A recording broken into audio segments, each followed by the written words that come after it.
¿Cansado del insomnio y con el deseo de sumergirte en el mundo de la historia? ¿Qué dirías si te contara que una de las guerras más sangrientas de la antigüedad, las guerras púnicas, no fue solo un choque de imperios, sino un drama personal en el que el genio de un hombre casi destruye Roma? Bienvenido al canal Biografías Nocturnas, donde exploramos las páginas más fascinantes de la historia para que puedas relajarte y conciliar el sueño. Hoy nos embarcamos en un viaje en el tiempo, retrocediendo 2000 años, a una época en la que el mundo, tal como lo conocemos, aún se forjaba en el crisol de guerras brutales. Cuando en el mapa mundial existían dos superpotencias, cuyo choque no solo era inevitable, sino predestinado por la propia lógica de su existencia. Esta es la historia del enfrentamiento entre Cartago y Roma. Pero toda historia de grandes imperios es, ante todo, la historia de grandes hombres. Y en el centro de nuestra narración de hoy se alza una figura cuyo nombre, a lo largo de los siglos, ha sido sinónimo de genio militar, voluntad inquebrantable y amenaza mortal para el estado más poderoso de la antigüedad. Su nombre es Aníbal Barca. El tema de nuestra lección es Aníbal, el genio que humilló a Roma. Y he elegido la palabra humilló no por casualidad. Aníbal no se limitó a vencer a los romanos. Lo hizo en su propia tierra. Exterminó a sus legiones con una metodología y un arte que provocaban horror y admiración. Hizo temblar a la ciudad eterna, generando un grito de pánico que resonaría durante mucho tiempo en los corazones romanos, Aníbal a las puertas. Entonces, ¿quién es este hombre? ¿Un monstruo, como lo pintaba la propaganda romana? ¿O el mayor general de la historia, una figura trágica que dedicó toda su vida a un único objetivo, la destrucción de Roma? Para entender a Aníbal, primero debemos entender el mundo que lo engendró. Imagina el siglo III antes de Cristo. El Mediterráneo es un caldero donde hierven las ambiciones de decenas de pueblos. Pero en el oeste dominan dos fuerzas.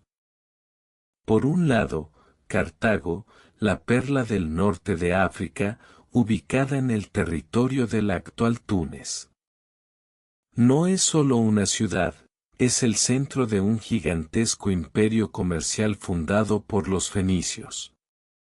Los cartagineses, o púnicos, como los llamaban los romanos, son un pueblo de navegantes, comerciantes y financieros. Sus riquezas son inimaginables. Su flota domina el mar. Sus colonias y puestos comerciales se extienden por toda la costa, desde Sicilia y Cerdeña hasta las costas de España. El poder en Cartago pertenece a una oligarquía, un consejo de las familias más ricas, para quienes las ganancias y las rutas comerciales son más importantes que la gloria guerrera. Su ejército es mayoritariamente mercenario, infantería libia, caballería númida, honderos baleares, mercenarios galos, un abigarrado crisol de naciones luchando por el oro cartaginés. Esto es a la vez una fortaleza y una debilidad. Fortaleza, porque se pueden reunir enormes tropas rápidamente. Debilidad, porque la lealtad del mercenario termina donde termina el pago. Por otro lado, Roma. En ese momento, todavía no es el imperio deslumbrante que conocemos por las películas y los libros. Es una república agraria joven, rapaz e increíblemente apasionada. Los romanos son un pueblo de agricultores y soldados. Su fuerza no está en el oro, sino en el hierro y la disciplina. La base de su poder es la milicia ciudadana, las legiones. Todo ciudadano romano propietario de tierras está obligado a servir en el ejército. Para un romano, la guerra no es solo una forma de enriquecerse, es un deber sagrado, un camino hacia la gloria, hacia una carrera política. Roma no comercia, conquista. Lenta pero inexorablemente, como un glaciar, absorbe la península italiana, subyugando y asimilando a las tribus vecinas. Su sociedad está cimentada por la idea del patriotismo, el servicio al Estado y una fe inquebrantable, casi fanática, en su propio destino. El choque de estos dos mundos, de dos filosofías, era inevitable. La talasocracia comercial de Cartago y la república agraria militarista de Roma no podían coexistir en un mismo Mediterráneo. Y chocaron. La primera guerra púnica, que duró desde el 264 hasta el 241 a.C., fue una catástrofe para Cartago. Era la guerra por Sicilia, isla clave, granero y plataforma estratégica. Cartago, dueña de los mares, confiaba en su victoria, pero subestimó a los romanos. Los romanos, que hasta entonces no habían tenido una flota importante, hicieron lo impensable. Cuenta la leyenda que encontraron en la orilla una quinquerreme cartaginesa, un barco con 5 filas de remos, y construyeron su propia flota siguiendo el modelo. Pero entendían que no podían superar a los púnicos en el arte de la maniobra naval. Y entonces idearon una ingeniosa innovación táctica, el cuervo, Corvus. Era un puente de abordaje con un enorme gancho en el extremo, que caía sobre la cubierta del barco enemigo, uniéndolo al romano. La batalla naval se convertía en terrestre. Y aquí los legionarios romanos no tenían rival. Tras 23 años de extenuante guerra, Cartago perdió. Perdió Sicilia, luego Cerdeña y Córcega. Se le impuso una enorme contribución. El tesoro estaba vacío. Y de inmediato estalló una rebelión de mercenarios, a quienes no había con qué pagar. Esta guerra, conocida como la Líbica, o la Inespiable, fue aún más terrible que la guerra con Roma. Cartago estuvo al borde de la aniquilación total. La ciudad fue sitiada, sus posesiones africanas ardían. Fue en este momento cuando entra en escena la primera figura clave de nuestro drama, Amílcar Barca, padre de Aníbal. Su apodo Barca significa rayo, y realmente era como un rayo. Talentoso comandante, héroe de la guerra por Sicilia, dirigió la supresión de la rebelión. Actuó con increíble crueldad y eficiencia, derrotando y destruyendo a los rebeldes. Amílcar salvó Cartago, pero no perdonó. No perdonó ni a los mercenarios sublevados, ni, lo que es más importante, a Roma. Vio cómo los romanos, aprovechando la debilidad de Cartago durante la rebelión, arrebataron cínicamente Cerdeña y Córcega, humillando aún más a su patria. Comprendió que la paz con Roma era imposible, que era sólo una tregua, que o Roma destruiría Cartago, o Cartago destruiría Roma. Toda su vida posterior estuvo subordinada a la idea de la revancha. Amílcar pertenecía al llamado partido de la guerra, o partido de los Bárcidas. En contraposición a ellos, en el Senado cartaginés se encontraba el Partido de la Paz, encabezado por Amnón el Grande, oligarcas, terratenientes, que no deseaban una nueva guerra que pudiera dañar su comercio y sus posesiones africanas. Creían que se podía llegar a un acuerdo con Roma. Amílcar, en cambio, estaba convencido de que era una ilusión. Sin tener apoyo en la propia Cartago, Amílcar realiza una maniobra genial. Solicita al Senado permiso para ir a España para obtener fondos para pagar la contribución a Roma. En realidad, su plan era mucho más ambicioso.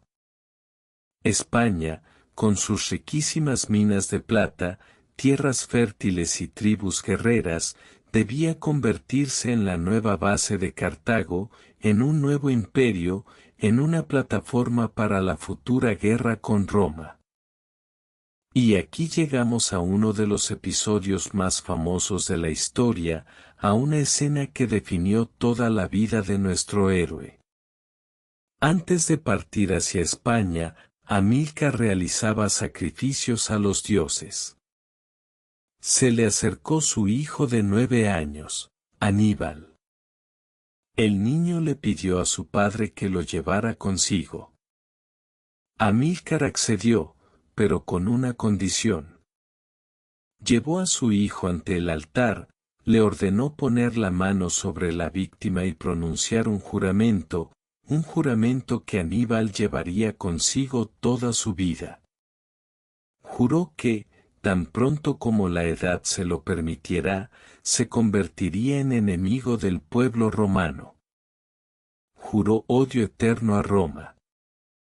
Imaginen esta escena, el humo de los sacrificios, el rostro severo del padre comandante, y el niño, cuya alma infantil en ese momento se llena de un propósito sagrado y absorbente. No es solo un acto político, es una consagración. A partir de ese momento, la vida de Aníbal deja de pertenecerle, pertenece a este juramento. Aníbal pasó 9 años en España bajo el mando de su padre. No se sentó en una tienda de campaña, estudiando mapas. Creció en un campamento militar, aprendió a luchar junto con los soldados, durmió en el suelo desnudo, cubierto con la capa de un soldado, comió la misma comida que los soldados rasos. Aprendió de su padre no solo táctica y estrategia, sino también la capacidad de comprender la psicología de los soldados, y de los bereberes, y de los libios, y de los galos. Vio cómo Amílcar, por la fuerza de las armas, la diplomacia y el encanto personal, creaba en España un estado bárcida virtualmente independiente. En el año 229 a.C., Amílcar Barca halló la muerte en el fragor de la batalla. El mando recayó entonces en su yerno, Asdrúbal el Bello, un diplomático astuto más que un guerrero consumado. Asdrúbal prosiguió la labor de su suegro, fundando una nueva capital, Cartago Nova, la actual Cartagena, y suscribiendo con Roma un tratado que establecía el río Iberus, el moderno Ebro, como la frontera que demarcaba las esferas de influencia de cada potencia. Los cartagineses no debían cruzarlo con armas en la mano. Aníbal, por aquel entonces, ya no era un muchacho, sino un joven comandante, jefe de la caballería. Gozaba de un inmenso afecto y respeto en el seno del ejército. Los soldados veían en él la reencarnación de su padre, el mismo valor indomable en el combate, la misma sensatez en el consejo, la misma capacidad sobrehumana para resistir el calor abrasador y el frío implacable. El historiador romano Tito Livio, quien profesaba un odio visceral a Aníbal, se vio obligado a reconocer sus virtudes, extraordinariamente audaz en la búsqueda del peligro. Era extraordinariamente prudente en el seno del mismo. No existía fatiga que doblegara su cuerpo o abatiera su espíritu. Soportaba con igual paciencia el calor sofocante y la helada glacial, comiendo y bebiendo solo lo que dictaba la necesidad, nunca el placer. Muchos lo vieron a menudo durmiendo en el suelo, cubierto apenas por su manto militar, entre los centinelas y los vigilantes. En el año 221 a.C., Asdrúbal el Bello fue asesinado por un mercenario celta. Y entonces, el ejército tomó una decisión trascendental. Los soldados, sin aguardar la resolución de Cartago, proclamaron unánimemente a Aníbal, con sus 26 años, como su comandante. El Senado cartaginés, aunque con reticencias, se vio forzado a ratificar esta elección. El juramento pronunciado en la niñez debía ser cumplido. Aníbal ascendió al cargo de general en jefe. Tenía en sus manos un ejército formidable, curtido en 1000 batallas y leal a su persona. Disponía de las riquezas inmensas de Hispania. Poseía un objetivo claro. Solo restaba hallar un pretexto. Y el pretexto no tardó en aparecer, la ciudad de Saguntum. Esta ciudad íbera, situada al sur del río Iberus, es decir, en la zona de influencia cartaginesa, era aliada de Roma. Se trataba de una argucia jurídica, una zona gris que cada parte interpretaba a su favor.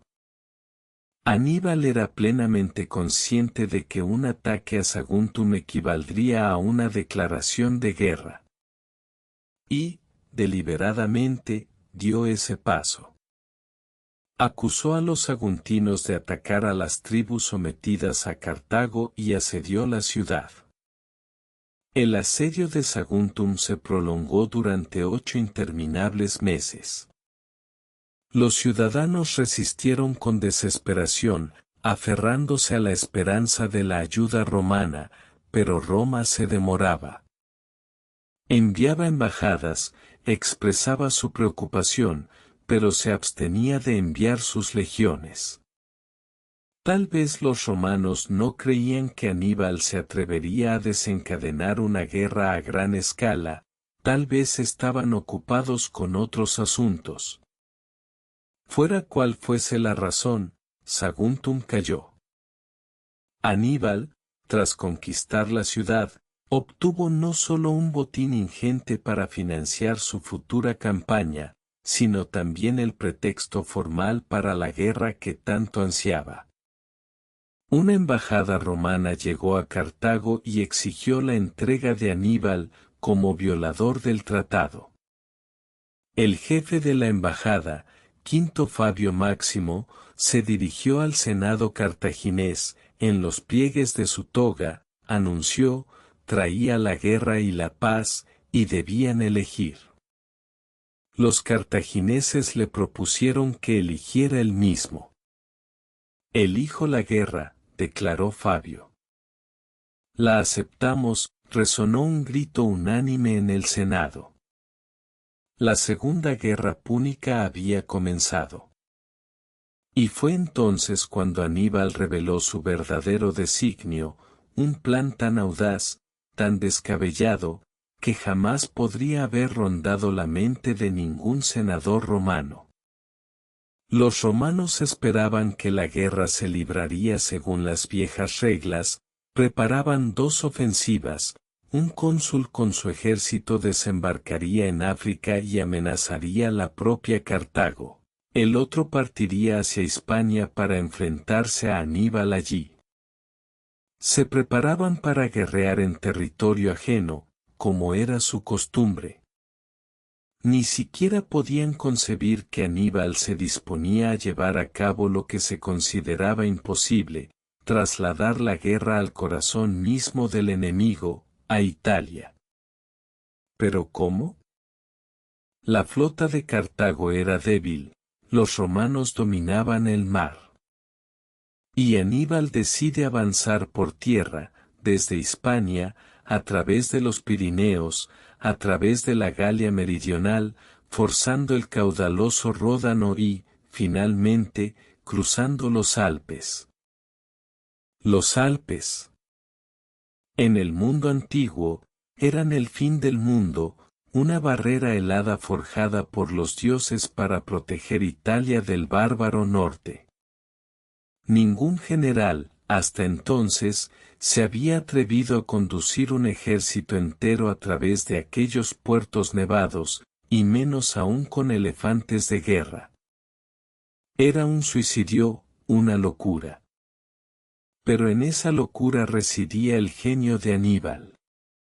Él comprendía la clave, el arma más poderosa de Roma era su sistema de alianzas en Italia. Mientras esos aliados permaneciesen fieles a Roma, ella sería invencible, capaz de perder ejércitos y levantar otros nuevos. Para derrotar a Roma, era necesario destruir esa alianza, demostrar a los itálicos que Roma no era todopoderosa, que no podía protegerlos, llegar a ellos no como un conquistador, sino como un libertador del yugo romano. Y para ello, era preciso guerrear en Italia. En la primavera del 218 a.C., Aníbal partió de la Nueva Cartago. Su ejército era colosal, según diversas estimaciones, contaba con unos 90.000 infantes, 12.000 jinetes y 37 elefantes de guerra. No era simplemente una campaña militar, sino una gran migración de pueblos en pos de un único objetivo. La primera prueba fueron los Pirineos y las tierras de los galos septentrionales, habitadas por tribus hostiles. A algunas, Aníbal las sometió por la fuerza, a otras las sobornó con oro, y con otras más, selló una alianza. Sufrió las primeras bajas, dejando parte de sus tropas para controlar el territorio. Cuando alcanzó el río Ródano, el actual Ródano en Francia, le aguardaba un nuevo obstáculo. En la orilla opuesta lo esperaba una tribu hostil, los volcos, mientras que el ejército romano, bajo el mando del cónsul Publio Cornelio Escipión, padre del futuro vencedor de Aníbal, ya había desembarcado en Masilia, la moderna Marsella, y avanzaba para interceptarlo. Aquí, Aníbal demuestra por primera vez su flexibilidad táctica. Envía un destacamento bajo el mando de su fiel compañero Anón río arriba. Por la noche, este destacamento cruza el río en balsas, rodea la retaguardia de los galos y, a la hora convenida, lanza una señal de humo. Mientras los aturdidos galos se dispersan, al ver el fuego en su campamento, el ejército principal de Aníbal cruza el río en balsas y barcos construidos con antelación. La travesía de los elefantes merece un relato aparte. Los animales temían el agua. Los púnicos construyeron enormes balsas, las cubrieron de tierra para crear la ilusión de un suelo firme y atrajeron a los elefantes hacia ellas. Los romanos llegaron tarde. Cuando su avanzada alcanzó el campamento de Aníbal, éste ya estaba en la otra orilla y marchaba hacia el norte, en dirección a los Alpes. Escipión estaba perplejo, no podía creer que el cartaginés realmente se propusiese cruzar las montañas. Decidido a que era impensable, envió la mayor parte de su ejército a Hispania para cortar las vías de retirada de Aníbal, mientras que él mismo regresó al norte de Italia para enfrentarse al enemigo allí, si, por algún milagro, lograba cruzar las montañas. Y así, a finales de octubre, cuando en las montañas ya había caído la primera nieve, el ejército de Aníbal llegó al pie de los Alpes. Los soldados, acostumbrados al calor sofocante de África e Hispania, contemplaban con horror aquellos picos helados que se elevaban hacia el cielo. Les esperaban 15 días de infierno. El paso de los Alpes es una de las mayores epopeyas de la historia militar. Fue una lucha no tanto contra el enemigo, sino contra la propia naturaleza, senderos estrechos y helados por los que apenas podía pasar una persona, precipicios en los que se despeñaban hombres, animales de carga y valioso equipo, constantes ventiscas y un frío penetrante, y, además de todo, los ataques de tribus montañesas hostiles que tendían emboscadas y arrojaban enormes rocas sobre la columna en marcha. La moral del ejército estaba por los suelos. Los hombres se congelaban, pasaban hambre, caían rendidos por el cansancio.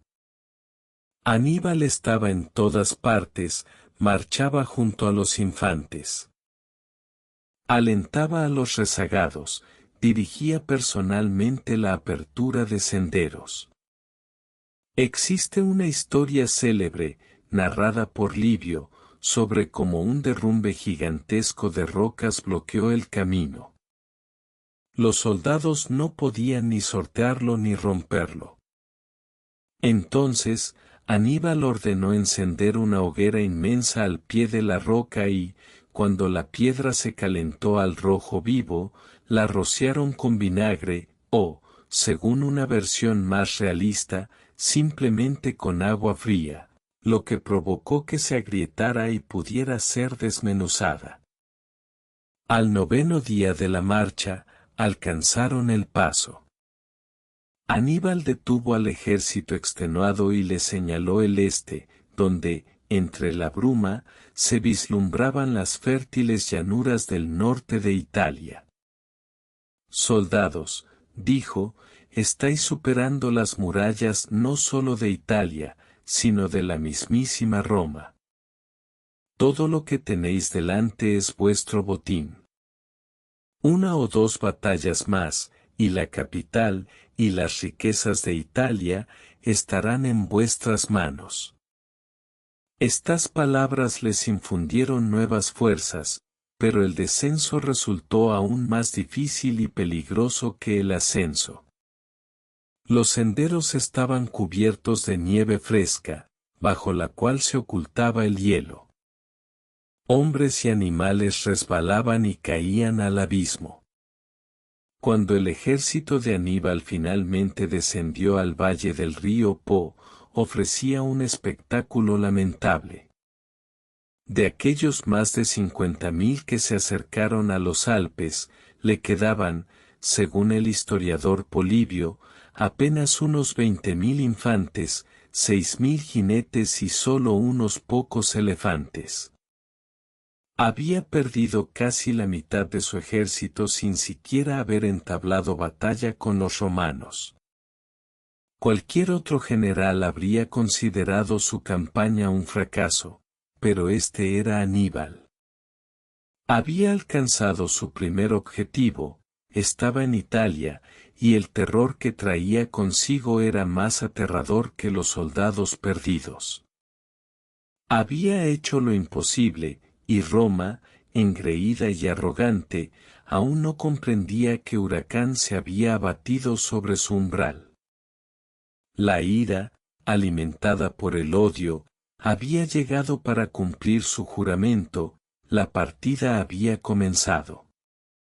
Damas y caballeros, hemos dejado a Aníbal y a su ejército extenuado en el valle del río Po, en la Galia Cisalpina.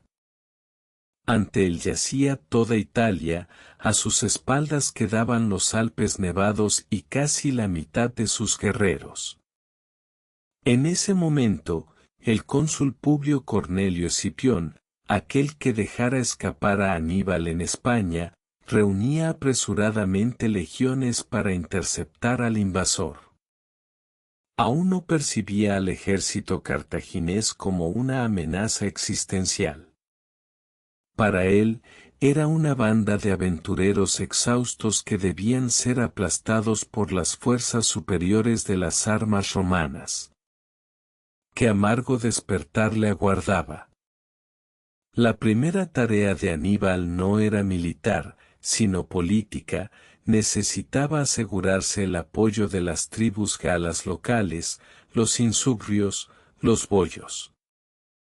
Eran súbditos recientes y poco fiables de Roma, sometidos por la fuerza.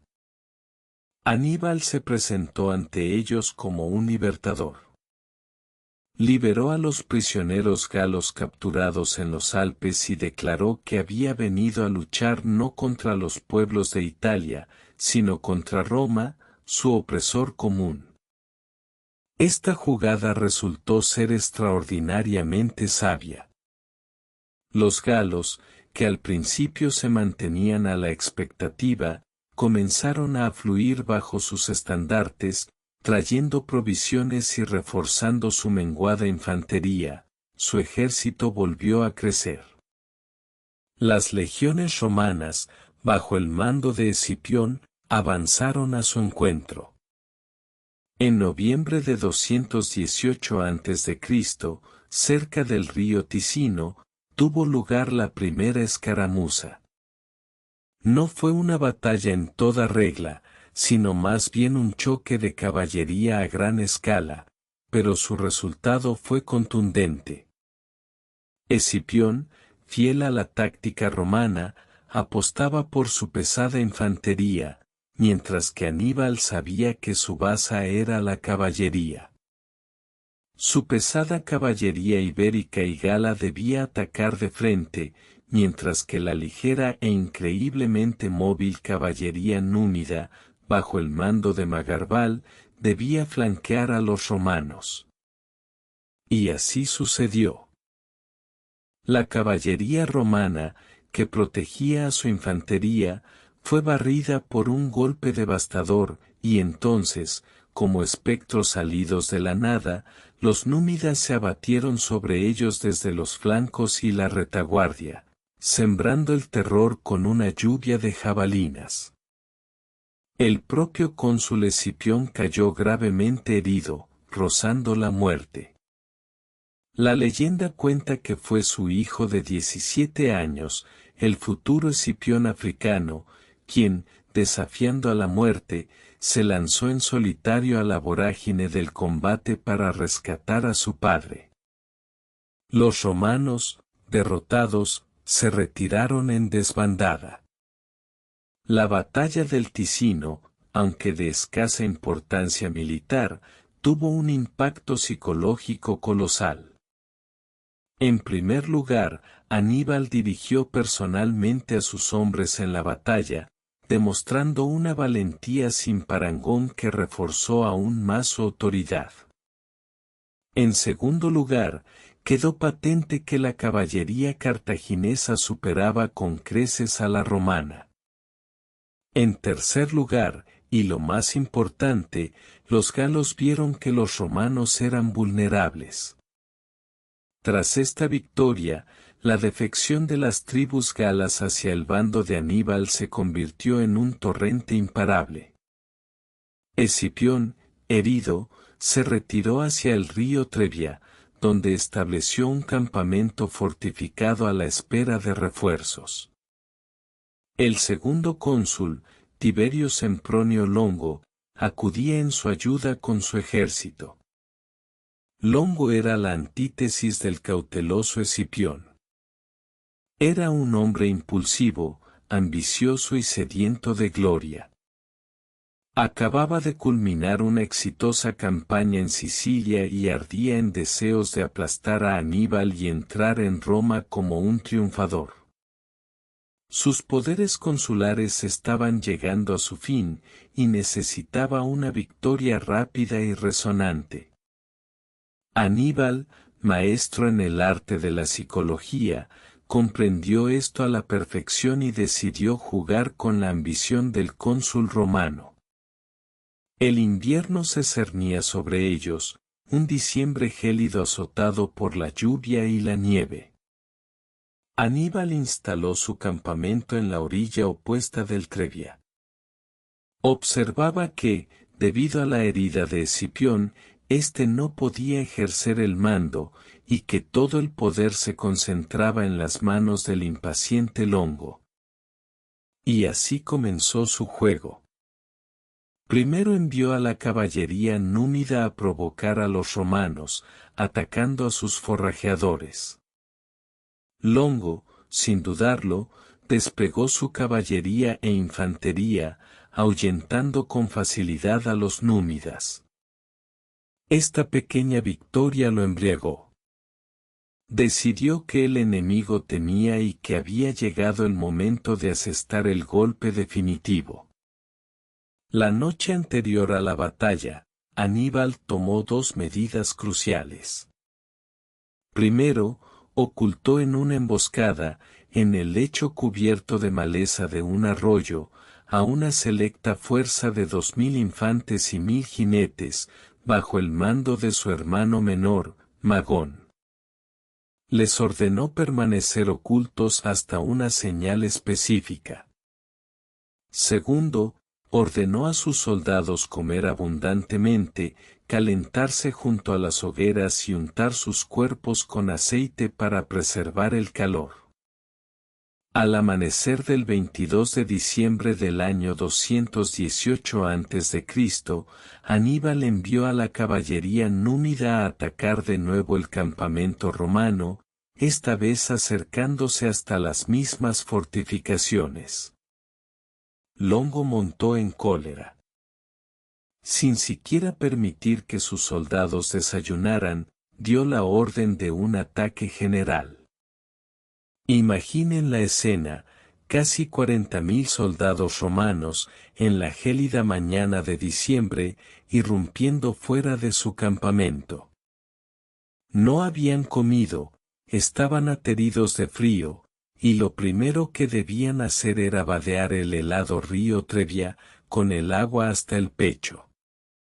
Cuando alcanzaron la otra orilla, estaban empapados, entumecidos por el frío, hambrientos y exhaustos.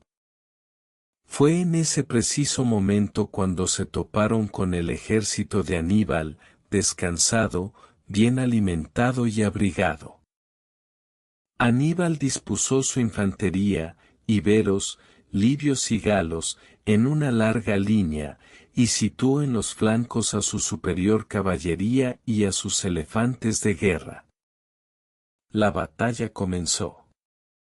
Los legionarios romanos, a pesar de las terribles condiciones, lucharon con la valentía y la resistencia que les eran propias.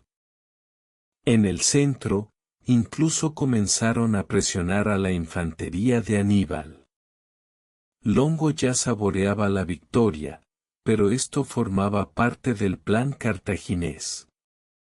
En el momento crucial, la caballería de Aníbal, tras derrotar a la caballería romana en los flancos, arremetió contra los flancos desprotegidos de las legiones romanas. Al mismo tiempo, a la señal convenida, la fuerza de Magón surgió de su emboscada y atacó la retaguardia romana. La catástrofe fue total, el ejército romano, atacado de frente, por ambos flancos y por la retaguardia, perdió la formación y comenzó una sangrienta carnicería. Aquellos que estaban en el centro, unos 10.000 legionarios veteranos, lograron abrirse paso a través de las filas de los galos y retirarse de forma organizada. El resto fueron masacrados o se ahogaron en el río, intentando escapar. Roma perdió más de 20.000 hombres. Las bajas de Aníbal fueron mínimas, principalmente entre los galos. La victoria del Trevian no fue solo táctica, sino la primera aniquilación total de un ejército consular romano. Aníbal había demostrado que podía no solo vencer, sino aniquilar legiones enteras, y toda el norte de Italia quedaba ahora a su merced. Gannibal pasó el invierno en la Galia, reponiendo las fuerzas de sus huestes y tejiendo nuevas alianzas. En Roma, el estupor y el desánimo reinaban, 2 ejércitos habían sido aniquilados, un cónsul herido, otro mancillado en su honor. Pero Roma, fiel a su espíritu indomable, no se doblegó. El Senado decretó el reclutamiento de nuevas legiones y se eligieron nuevos cónsules para el fatídico año 217 a.C., Cneo Servilio Gémino y Cayo Flaminio. Este último, hombre del pueblo, político de ascendiente popular, despreciaba al Senado aristocrático. Derrochaba energía, confianza en sí mismo y una sed insaciable de vengar la derrota del año anterior. Opinaba que los cónsules precedentes habían sucumbido por su lentitud y vacilación, errores que él no cometería. En su fuero interno, juró dar alcance a Aníbal y destruirlo. Con la llegada de la primavera del 217 a.C., Aníbal volvió a concebir lo impensable, en vez de avanzar por los caminos trillados, donde le aguardaban las 2 nuevas legiones romanas, decidió tomar un atajo a través de las marismas del Arno. Aquello fue una pesadilla de 4 días, quizá incluso más cruenta que el paso de los Alpes. Los soldados chapoteaban con el agua y el fango hasta la cintura, sin siquiera poder sentarse para descansar. Muchos perecieron de agotamiento y enfermedad. El propio Aníbal, montado en el único elefante superviviente, contrajo una grave inflamación en los ojos que le privó de la visión en uno de ellos. Desde entonces, todas las representaciones lo inmortalizaron como el tuerto Aníbal. No obstante, una vez más, logró salirse con la suya, emergió de las ciénagas en Etruria, a espaldas del ejército de Flaminio, y comenzó a saquear e incendiar con ostentación las fértiles tierras, con el único propósito de arrancar al impetuoso cónsul a la batalla. El plan funcionó a la perfección. Flaminio, desoyendo los consejos de prudencia de sus oficiales, se lanzó a la persecución. No estaba dispuesto a permitir que Aníbal llegara a Roma antes que él, pues anhelaba la gloria. Aníbal encontró el emplazamiento idóneo para su siguiente emboscada, un estrecho valle en la ribera norte del lago Trasimeno. A un lado, el camino quedaba constreñido por el propio lago, al otro, por elevadas colinas cubiertas de bosques. Era una trampa natural perfecta.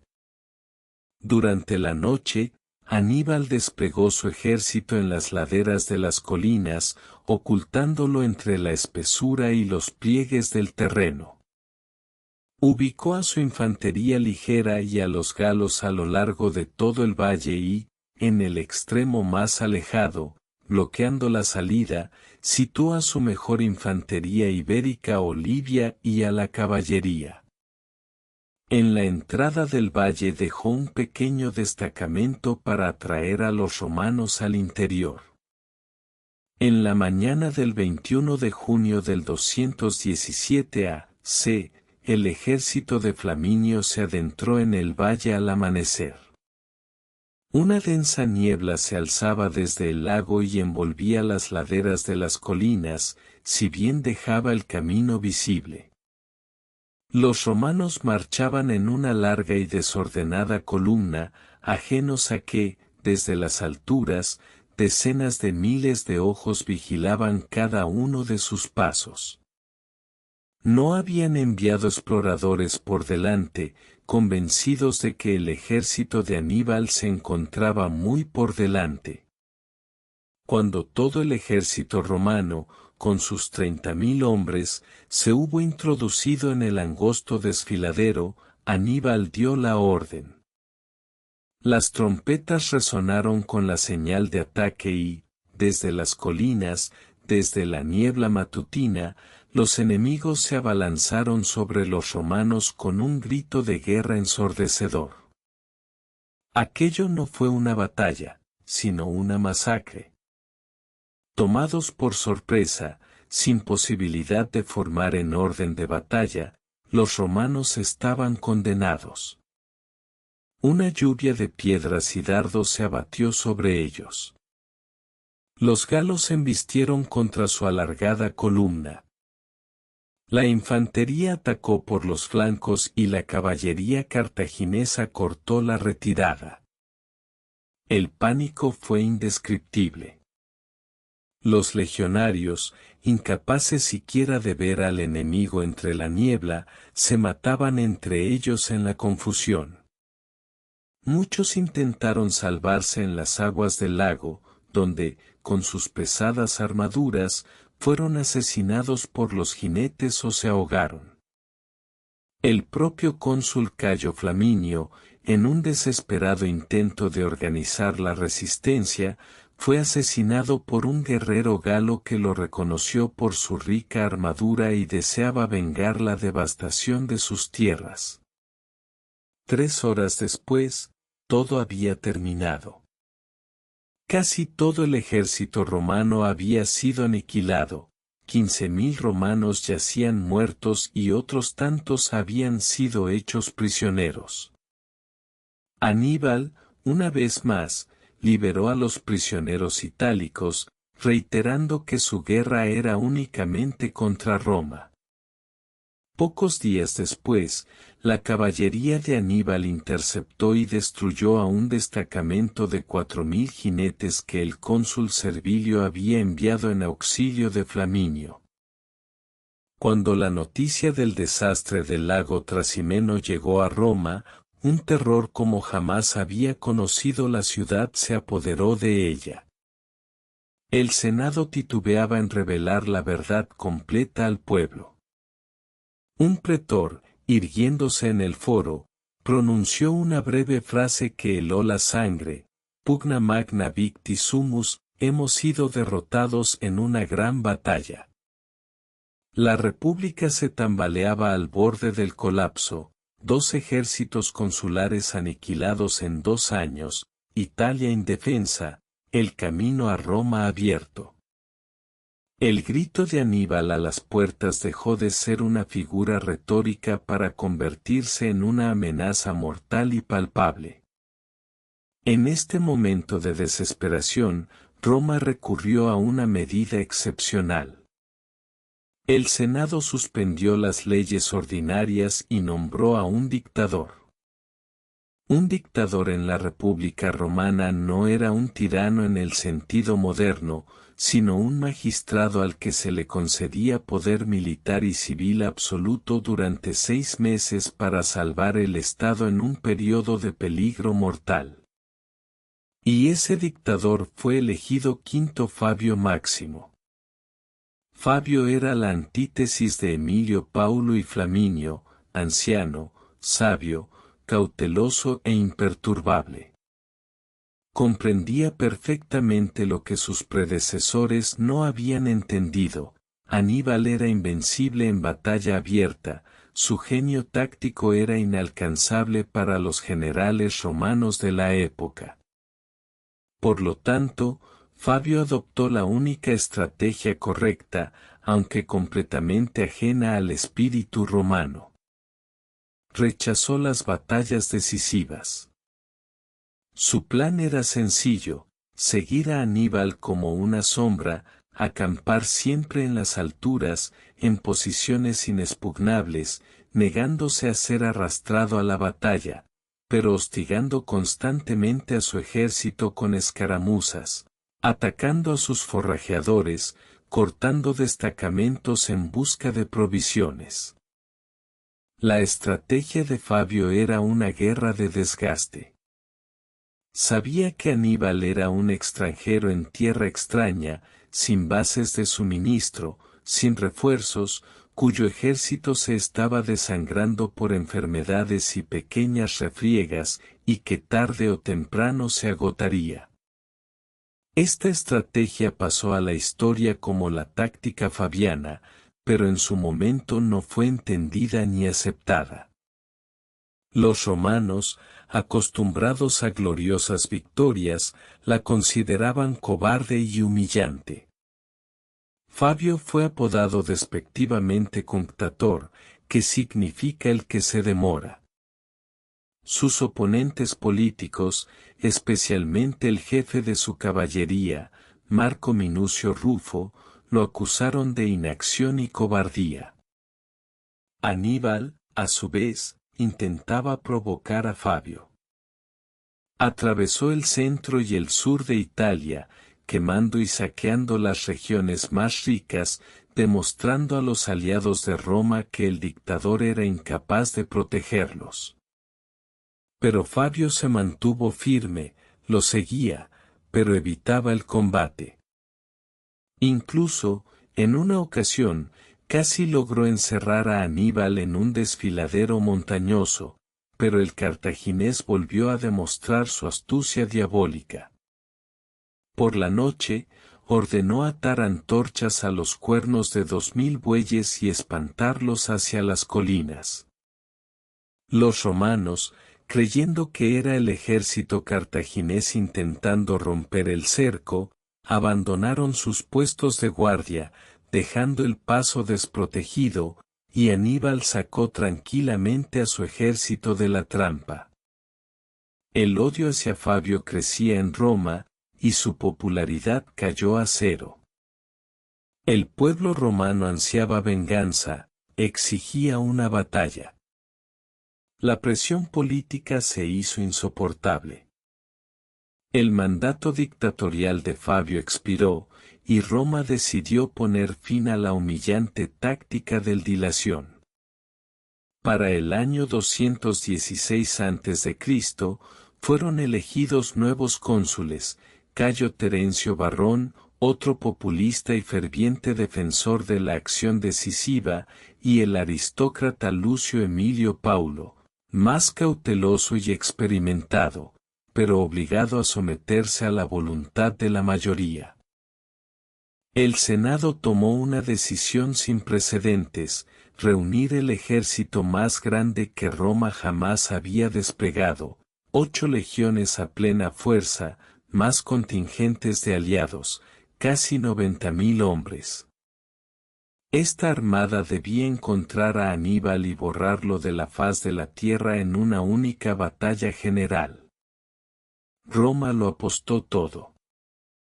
En el verano del 216 a.C., este gigantesco ejército marchó hacia el sur, a Apulia, donde, cerca de una pequeña ciudad llamada Cannas, Aníbal ya lo esperaba con su ejército, que no contaba con más de 50.000 hombres. Todo estaba listo para la mayor batalla de la antigüedad, una batalla que marcaría la cima de la carrera de Aníbal y el día más negro en la historia de Roma. Nos acercamos a la culminación, al momento que inscribiría para siempre el nombre de Aníbal en los anales de la historia militar, no solo como un general talentoso, sino como un genio que alcanzó alturas trascendentales en su arte. Nos encontramos en una llanura polvorienta y quemada por el sol en Apulia, cerca de la pequeña ciudad de Cannas. En el calendario, es el 2 de agosto del 216 a.C., un día que se convertirá para Roma en sinónimo de catástrofe nacional, y para Aníbal, en la coronación de su triunfo. Revisitemos la disposición. A un lado, el colosal ejército romano, 8 legiones que suman alrededor de 80.000 infantes y 6.000 jinetes. Es la mayor fuerza que Roma jamás haya desplegado en el campo de batalla. Presenta una formación clásica, aunque con un matiz crucial. Gayo Terencio Varrón, al mando ese día, no buscaba refinamientos tácticos. Su plan era tan simple como el golpe de un martillo. Dispuso las manípulas de sus legiones no en el tradicional orden de tablero de ajedrez, que brindaba flexibilidad, sino que las apiñó en una densa y profunda falange. La profundidad de la formación superaba su anchura. No era un ejército, sino un ariete humano, forjado para penetrar el centro de la línea enemiga con un único ataque aplastante. En los flancos, más débiles, ubicó su caballería, inferior en número y calidad. Los romanos rebosaban confianza en su poderío, contemplando al ejército de Aníbal con desprecio. Al otro lado, el ejército de Aníbal, alrededor de 40.000 infantes y 10.000 jinetes de una calidad excepcional. Superado en infantería por el doble, casi doblaba a los romanos en caballería, y sabía que la llanura de Cannas era el campo ideal para sus jinetes. Aníbal comprendía que no podría resistir el embate frontal del ariete romano, y concibió un plan que los historiadores aún estudian como un paradigma del arte táctico, un plan basado en el engaño, el conocimiento de la psicología del enemigo y el mando impecable de sus tropas.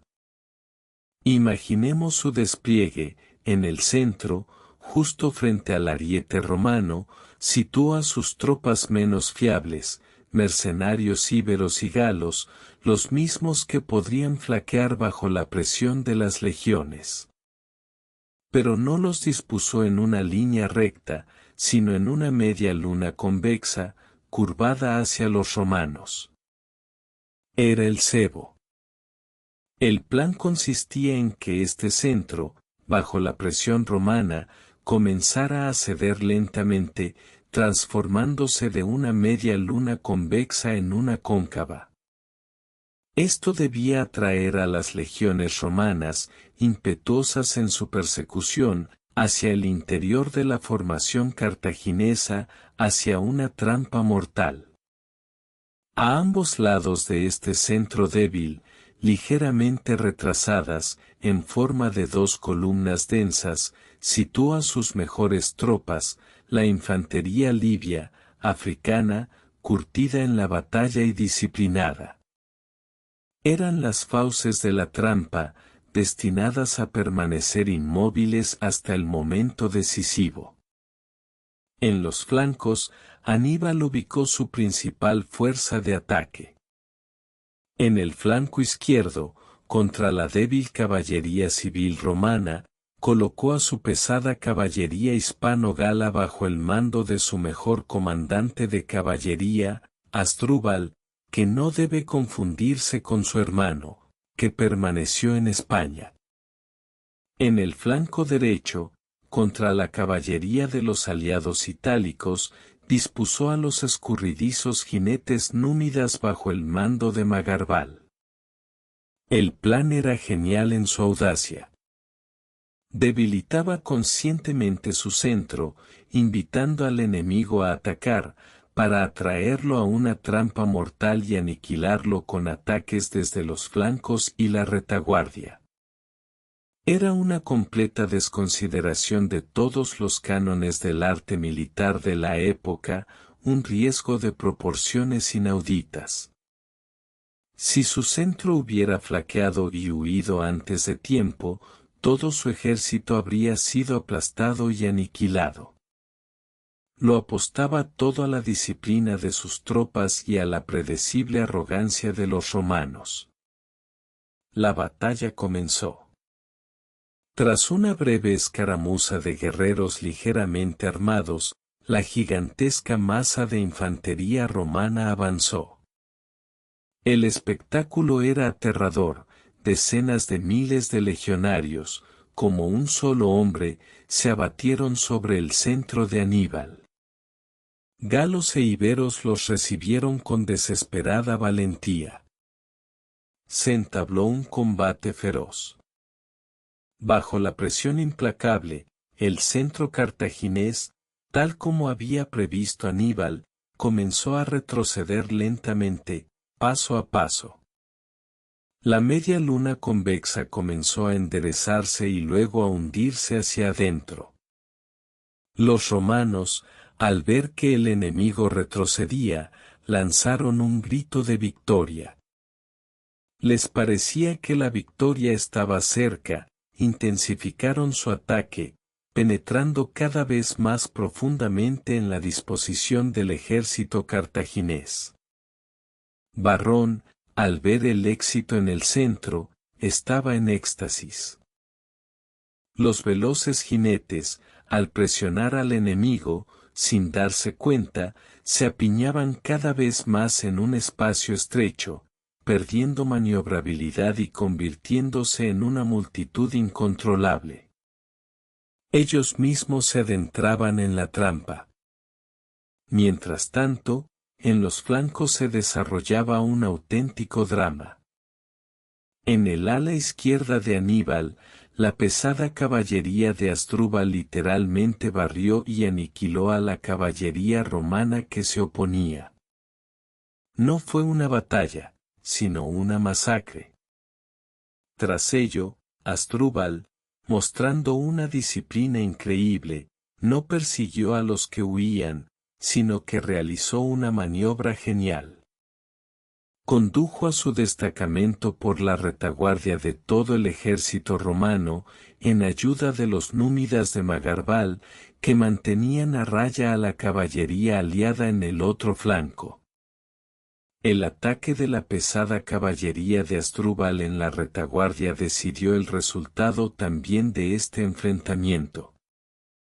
Toda la caballería romana dejó de existir. La infantería romana, que aún seguía presionando al centro de Aníbal, quedó sin cobertura en los flancos ni en la retaguardia.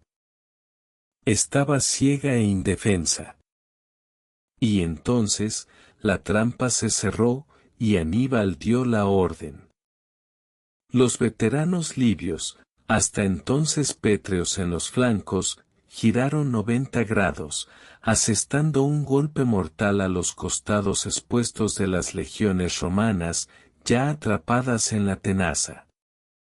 En ese mismo instante, la victoriosa caballería cartaginesa, bajo el mando de Asdrúbal, se abalanzó sobre la retaguardia romana.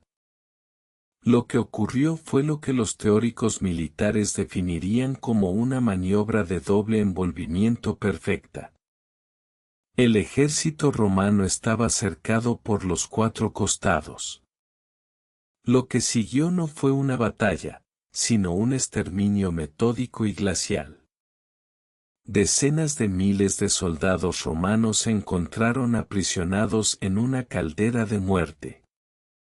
Aplastados en una masa compacta, eran incapaces de luchar, de huir, incluso de blandir sus espadas.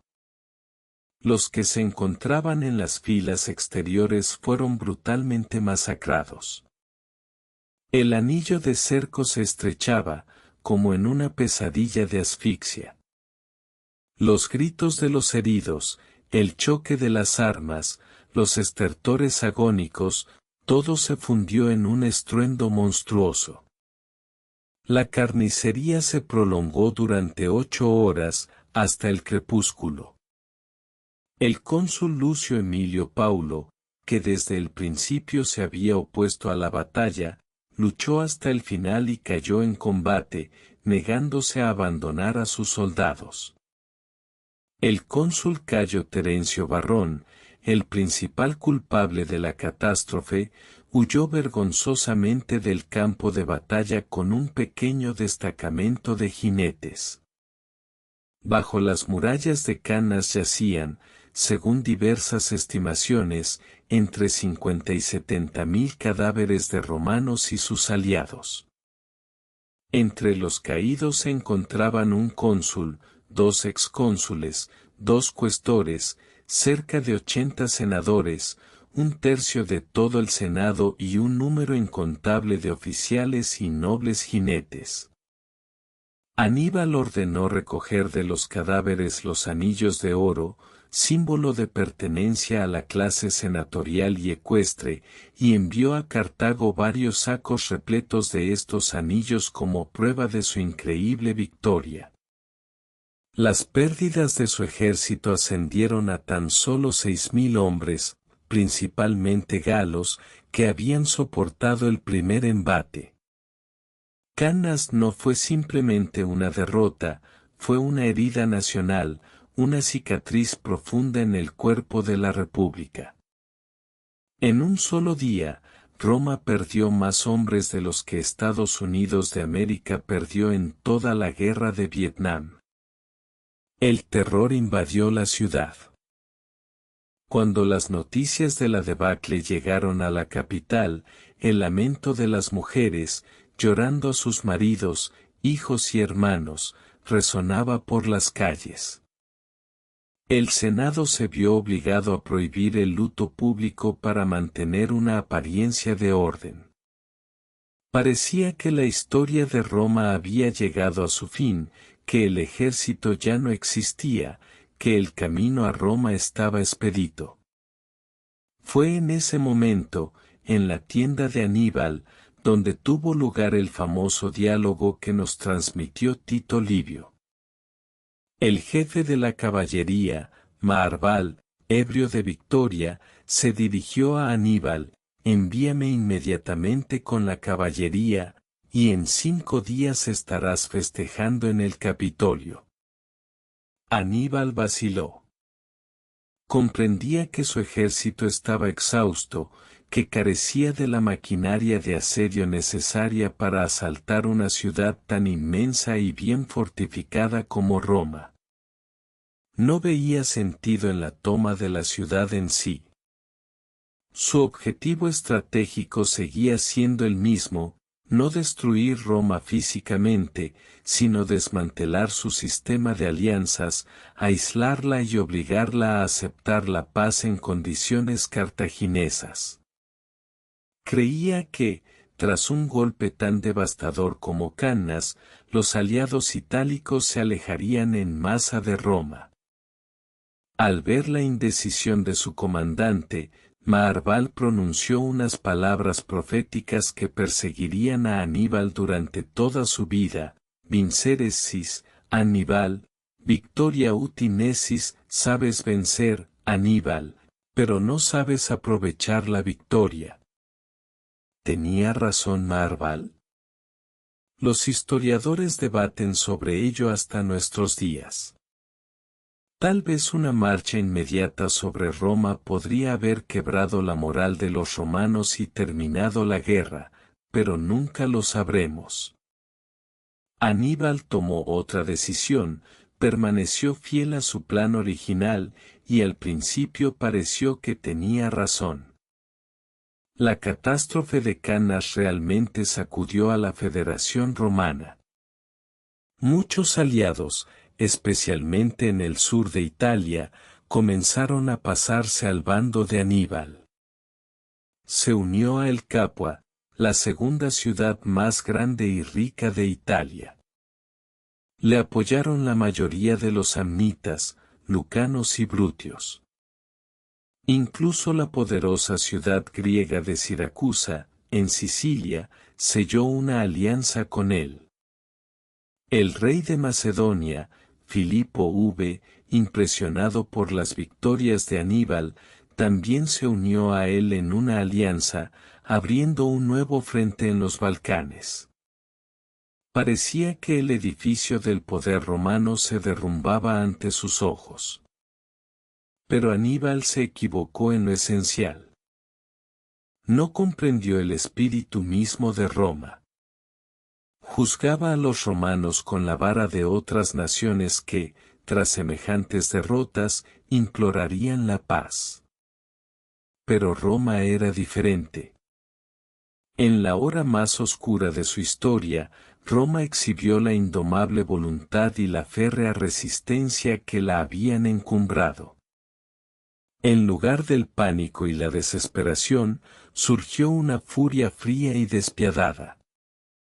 El Senado, diezmado en un tercio de sus miembros, asumió el poder con puño de hierro, y a la cabeza volvió el viejo Fabio Máximo Cunctator. Se tomaron medidas drásticas. Primero, se prohibió tajantemente siquiera pronunciar las palabras paz o rescate.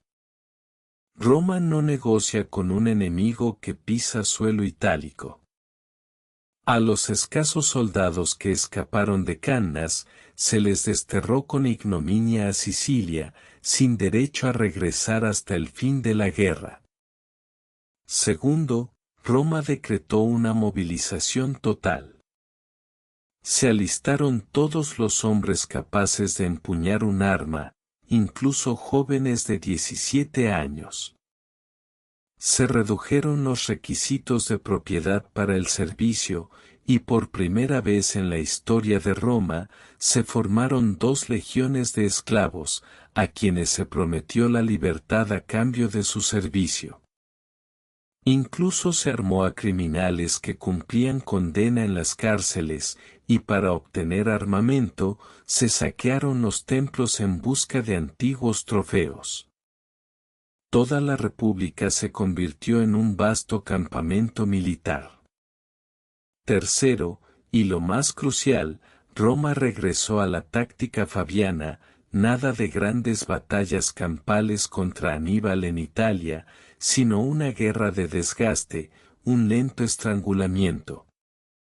Los generales romanos, como Fabio Máximo y Marco Claudio Marcelo, apodado la Espada de Roma, comenzaron a operar con renovada astucia. Evitaban el choque directo con el grueso del ejército de Aníbal, pero atacaban sin piedad a sus aliados, sitiaban y recuperaban ciudades que se habían pasado a su bando. La guerra entró en una nueva y prolongada fase. Aníbal, invencible en el campo de batalla, se encontró en un atolladero estratégico. Se vio obligado a dispersar sus fuerzas para proteger a sus nuevos y poco fiables aliados de los ataques romanos. Su ejército, acuartelado en la opulenta y lujosa Capua, comenzó a perder su disciplina y a languidecer en la indolencia, según los historiadores romanos. Sin duda, esto era propaganda romana, pero contenía un grano de verdad. Años de campañas y combates incesantes estaban agotando a sus veteranos, que se consumían por las enfermedades y las constantes escaramuzas. Los refuerzos desde Cartago eran casi inexistentes. El Senado cartaginés, donde aún era poderosa la facción pacifista liderada por Annón, celebraba las victorias, pero no se apresuraba a enviar a Aníbal fuerzas significativas, temiendo su excesivo fortalecimiento. Aníbal era como un león enjaulado, aún letal, y cuando los romanos se atrevían a desafiarlo, les infligía nuevas derrotas. Destruyó 2 ejércitos romanos más en los años siguientes. Pero ya no eran las catástrofes de Trasimeno y Cannas. Roma había aprendido a encajar los golpes. Podía permitirse perder ejércitos, porque sus recursos humanos eran prácticamente inagotables, mientras que Aníbal no podía. Cada baja en su ejército era irreemplazable. Gradualmente, año tras año, los romanos comenzaron a reconquistar Italia. En el 212 a.C., Marcelo, tras un largo asedio, tomó Siracusa. Fue durante este asedio que pereció el gran científico Arquímedes. En el 211 a.C., tras un asedio implacable a Capua, los romanos perpetraron una venganza ejemplar, toda la nobleza capuana fue ejecutada y la ciudad despojada de todos sus derechos. Era una señal clara para todos los demás aliados de Aníbal, la traición a Roma se castigaba con la muerte. Aníbal intentó salvar Capua. Para distraer a los ejércitos romanos de la ciudad, emprendió su famosa marcha sobre Roma. Llevó a su ejército hasta las mismas puertas de la ciudad eterna. El pánico en Roma fue indescriptible. El grito Aníbal a de Portas resonó ya no como una metáfora, sino como una cruda realidad. Pero fue un gesto desesperado. Aníbal sabía que no podría tomar la ciudad. Se detuvo ante sus muros, devastó los alrededores y se vio obligado a retirarse, mientras que los legiones romanos no levantaron el asedio de Capua. El farol no había funcionado. Mientras Aníbal estaba atrapado en el sur de Italia, librando una lucha extenuante y sin futuro, en otro teatro de operaciones, en España, se desarrollaban acontecimientos que, en última instancia, decidirían el resultado de toda la guerra. Allí, tras la derrota y la muerte de su padre y su tío, fue enviado el joven Publio Cornelio Escipión, el mismo muchacho que había salvado a su padre en el Ticino. A él, al nuevo genio que había asimilado las lecciones del mismo Aníbal, le estaba destinado ser su némesis. Cannas fue el mayor triunfo de Aníbal, pero esta victoria, que no doblegó la voluntad de Roma, se convirtió para él en una derrota estratégica. Ganó la batalla más importante, pero comenzó a perder la guerra.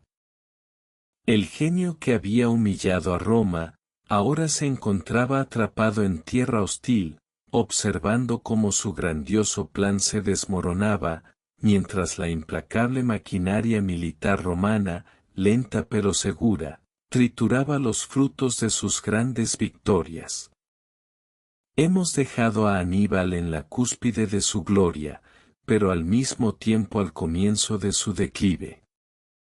La victoria en Cannas, esa obra maestra del arte táctico, no le proporcionó una victoria estratégica. Roma, en lugar de implorar la paz, apretó los dientes y se transformó en un vasto campamento militar, impulsada por una fría furia y una indomable voluntad. Mientras Aníbal permanecía atrapado en el sur de Italia, librando una guerra interminable y extenuante, en otros frentes la balanza comenzaba a inclinarse, lenta pero inexorablemente, a favor de Roma. Y el frente clave era, sin duda, Hispania, otrora base de los bárcidas, manantial de su plata y de sus soldados. Mientras Hispania permaneciera en manos de Cartago, Aníbal albergaría la esperanza. Allí, como recordamos, fue enviado el joven Publio Cornelio Escipión. Apenas contaba 25 años cuando asumió el mando de las desmoralizadas y maltrechas tropas romanas en Hispania, pero no era un aristócrata romano común.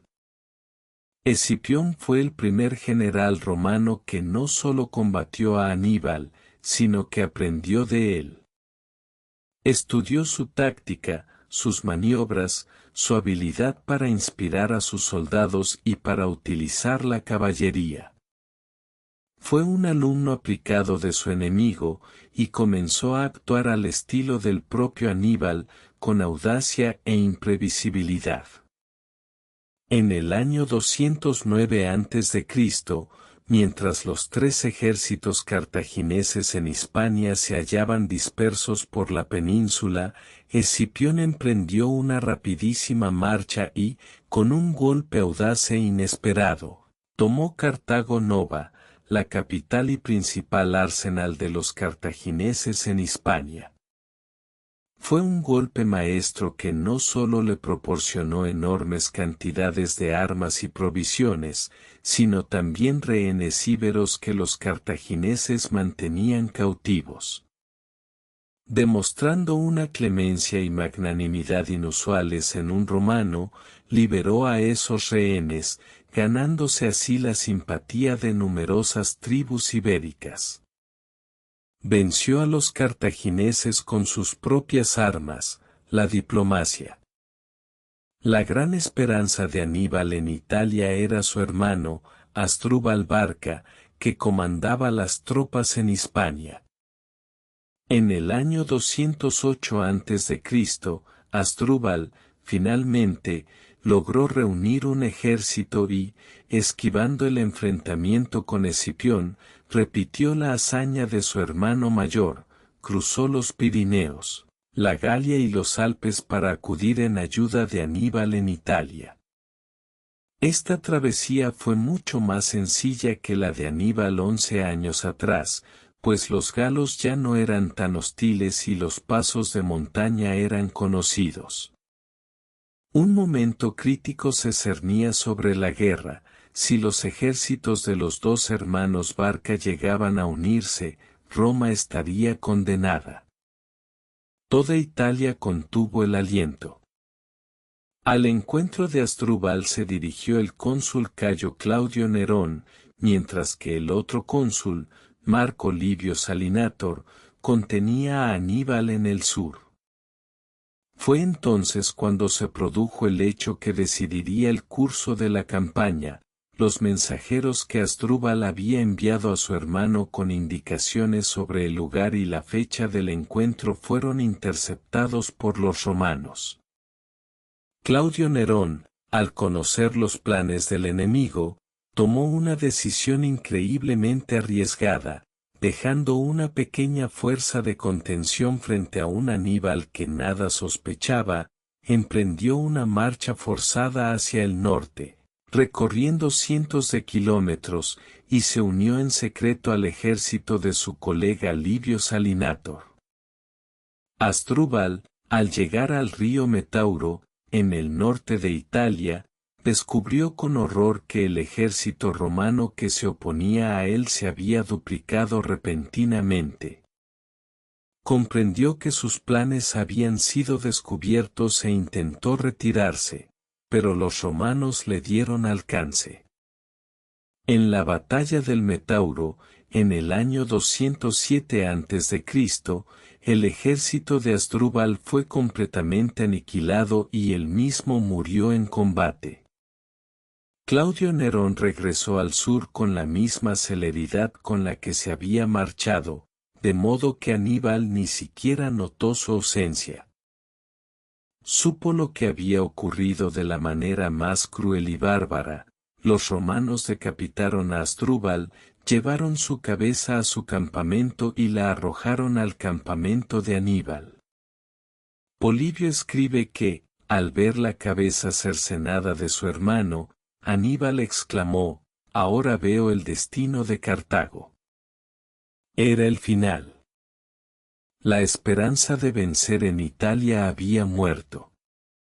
Su ejército era ahora solo una sombra de lo que había sido, atrapado en el mismísimo talón de la bota italiana, en Brutium. Aún durante varios años continuó resistiendo los embates de los romanos con derrotas en pequeñas escaramuzas, pero aquello era ya una agonía.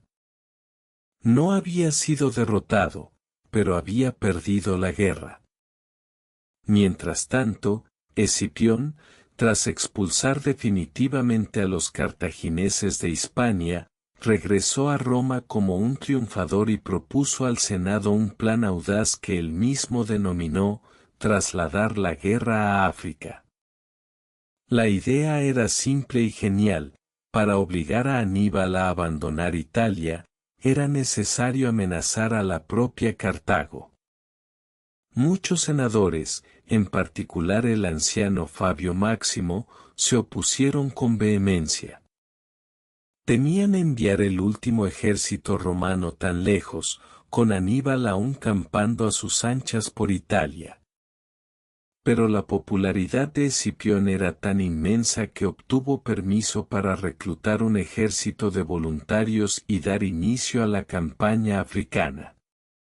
En el año 204 a.C., Escipión desembarcó en África, donde inmediatamente forjó una alianza con el rey númida Masinisa, a quien había atraído a su bando en Hispania. Masinisa, enemigo acérrimo de los cartagineses, trajo consigo su magnífica caballería númida, la misma que había sido clave en las victorias de Aníbal en Trebia y Cannas, ahora al servicio de Roma. Escipión comenzó a cosechar victoria tras victoria en África. Cartago, que no había visto la guerra en sus tierras durante medio siglo, entró en pánico. Los oligarcas del Partido de la Paz, que durante tanto tiempo habían saboteado la ayuda a Aníbal, ahora le suplicaban que regresara y salvara a su patria. En el año 203 a.C., tras 15 años de guerra ininterrumpida en Italia, Aníbal abandonó la tierra de su eterno enemigo. No había sido derrotado, ningún general romano había logrado vencerlo en una batalla campal en suelo italiano. Se marchó invicto, pero su grandiosa misión había fracasado.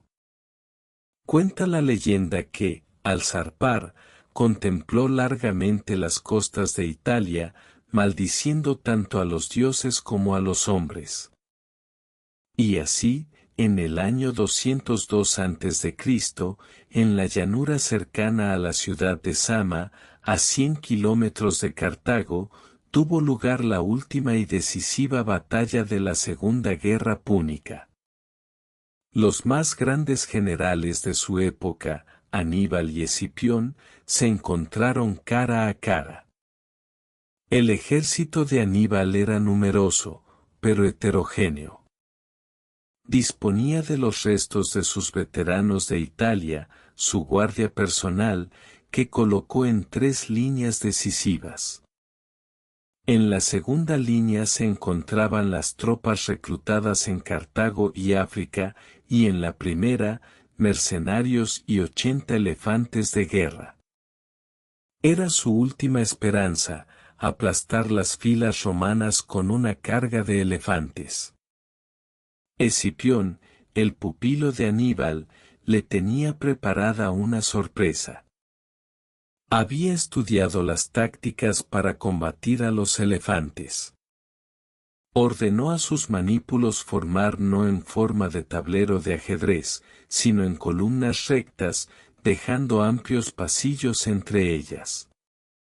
Cuando los elefantes de Aníbal se lanzaron al ataque, los soldados romanos de infantería ligera los recibieron con una lluvia de dardos y un estruendoso sonido de trompetas, lo que enfureció y aterrorizó a los animales. Algunos elefantes se volvieron y chocaron contra las filas de su propia caballería cartaginesa. Otros, en cambio, se precipitaron hacia adelante, simplemente atravesando los pasillos que Escipión había dispuesto, sin causar apenas daño a los romanos. El primer as bajo la manga de Aníbal había sido neutralizado. Entonces entró en acción la caballería. La caballería romana y númida, al mando de Masinisa y Lelio, atacó a los cartagineses por los flancos y, como en Cannas, los puso en fuga, persiguiéndolos sin piedad. Ahora, solo quedaban los infantes en el campo de batalla. Se entabló una lucha encarnizada. Las 2 primeras líneas del ejército de Aníbal fueron aplastadas y empujadas hacia atrás, contra las filas de sus veteranos. Y fue allí donde chocaron los mejores soldados de la época, los veteranos de Aníbal y los legionarios de Escipión. La batalla se libró con altibajos, y nadie lograba imponerse. Y en este momento decisivo, como un deus ex machina, la caballería romana inúmida regresó al campo de batalla. Tras completar la persecución, atacó a los veteranos de Aníbal por la retaguardia. Era canas al revés. La genial táctica que le había valido a Aníbal su mayor gloria se utilizaba ahora contra él. Su ejército fue rodeado y aniquilado. El propio Aníbal, con un pequeño destacamento, logró escapar y huir. La Segunda Guerra Púnica había terminado. Roma dictó a Cartago unas condiciones de paz humillantes. Cartago perdía todas sus posesiones de ultramar, incluida Hispania. Debía destruir toda su flota de guerra, salvo 10 barcos de vigilancia. Estaba obligada a pagar una indemnización monstruosa y, lo más importante, Cartago no tenía derecho a declarar la guerra sin el permiso de Roma. Era una sentencia de muerte. Cartago dejó de ser una gran potencia y se convirtió en un vasallo dependiente de Roma, pero la historia de Aníbal no termina ahí. Contrariamente a lo esperado, los romanos no exigieron su extradición inmediata. Aníbal permaneció en Cartago y, demostrando ser no solo un genio militar, sino también un destacado estadista, fue elegido sufete, el más alto cargo en la República. Llevó a cabo una serie de reformas democráticas dirigidas contra la corrupta oligarquía, a la que consideraba culpable de la derrota. Reorganizó las finanzas y logró recaudar fondos para pagar la indemnización a Roma sin imponer nuevos impuestos. Su gestión como sufete fue tan exitosa que los aterrorizados oligarcas cartagineses, cuyo poder estaba socavando, lo denunciaron ante Roma. Lo acusaron de preparar en secreto una nueva guerra y de mantener negociaciones con enemigos de Roma, en particular con el rey del estado sirio Seleucida, Antíoco III. En el año 195 a.C., los embajadores romanos llegaron a Cartago exigiendo la entrega de Aníbal. Consciente de que su destino estaba sellado, Aníbal huyó secretamente de la ciudad esa misma noche. Así comenzó la última y trágica etapa de su vida, la del exilio. Encontró refugio en la corte del mismísimo Antíoco III, al que convenció, como consejero militar, de iniciar una guerra contra Roma antes de que se hiciera aún más poderosa. Aníbal urdió para Antíoco un grandioso plan militar, desembarcar en Grecia, alentar una rebelión contra los romanos, mientras él mismo, Aníbal, con la flota cartaginesa, volvería a Italia. Pero Antíoco, desconfiado y engreído, no hizo caso de los consejos del genio. Inició la guerra, sí, pero la condujo con ineptitud, negándole a Aníbal el mando efectivo. Al final, los romanos derrotaron también a Antíoco. Una de las condiciones de la paz fue, de nuevo, la entrega de Aníbal. Y Aníbal huyó de nuevo. Vagó por el Mediterráneo oriental, hallando asilo temporal en la corte de varios reyesuelos, en Creta, en Armenia, pero el sabueso romano le seguía los talones. Roma no podía descansar mientras su mayor enemigo siguiera vivo. Su último refugio lo encontró en Bitinia, junto al rey Prusias. Y allí, incluso siendo ya un anciano, su genio militar no se extinguió.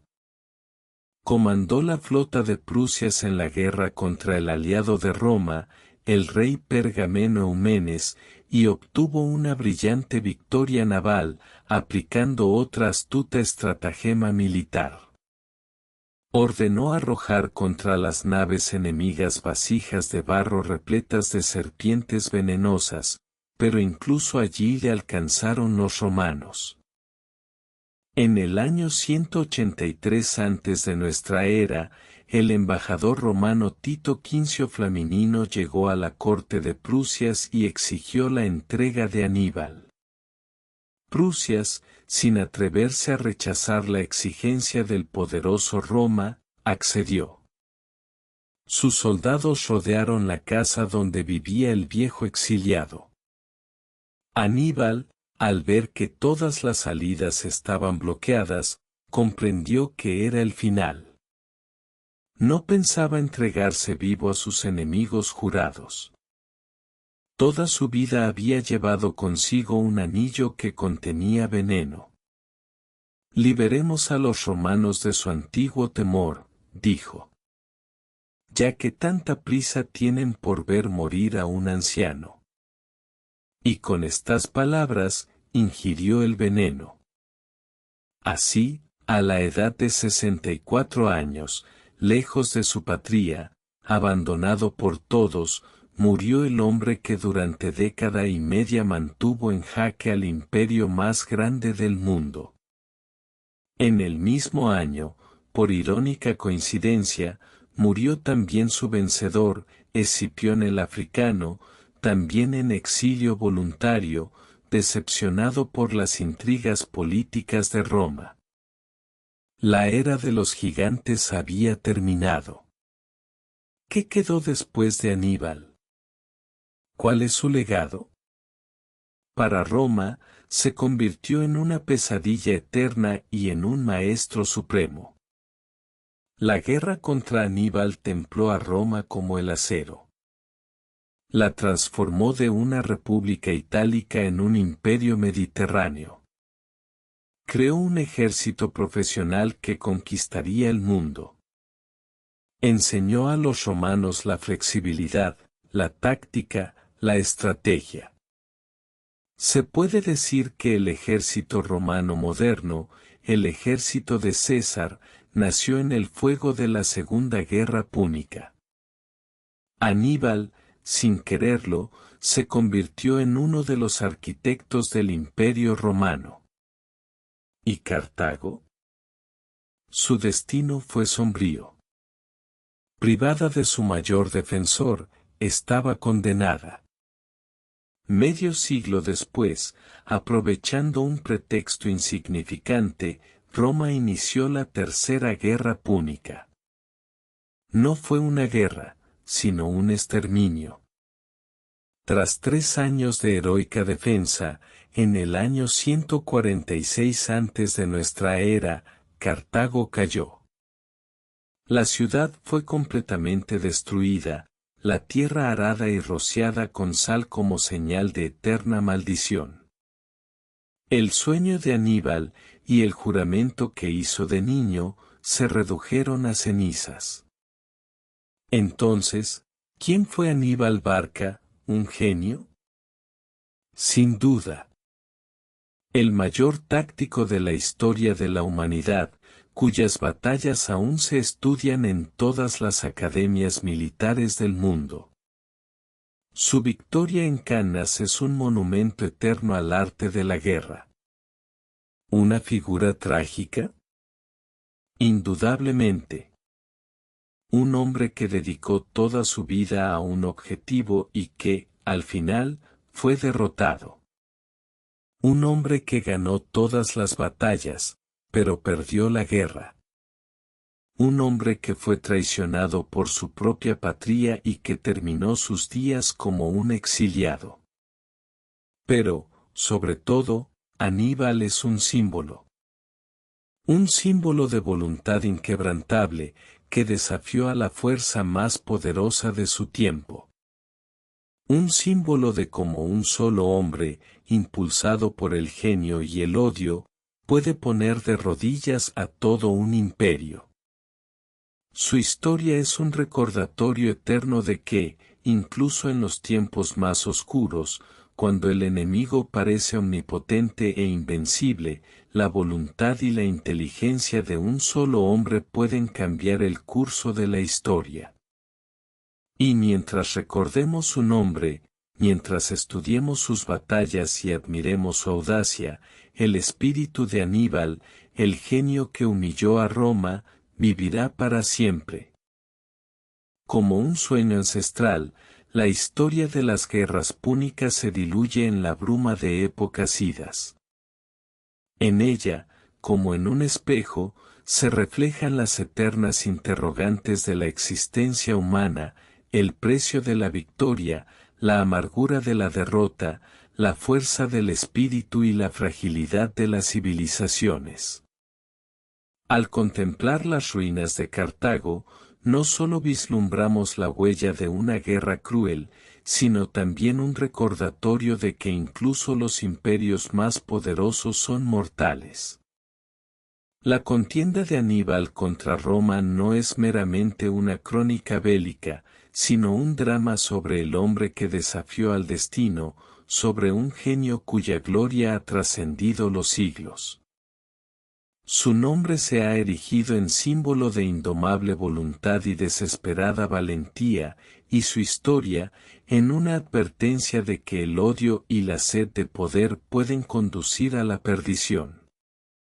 Que esta historia sea para ti una nana, transportándote a un mundo de ensoñaciones y quietud. Libera las preocupaciones y ansiedades del día. Permite que tu mente se purifique y tu alma se llene de silencio. Que cada inspiración te traiga relajación y cada expiración se lleve lejos todo pensamiento negativo. Sumérgete en la suave oscuridad de la noche, donde no hay lugar para la vanidad ni la inquietud. Imagina un cielo estrellado sin límites, salpicado de millones de luces parpadeantes. Cada una de ellas es un símbolo de esperanza, fe y amor. Siente cómo el calor y la luz de las estrellas penetran en tu corazón, colmándolo de paz y armonía. Duérmete con pensamientos de lo bello, sueña con un futuro luminoso, y que tu sueño sea profundo e imperturbable.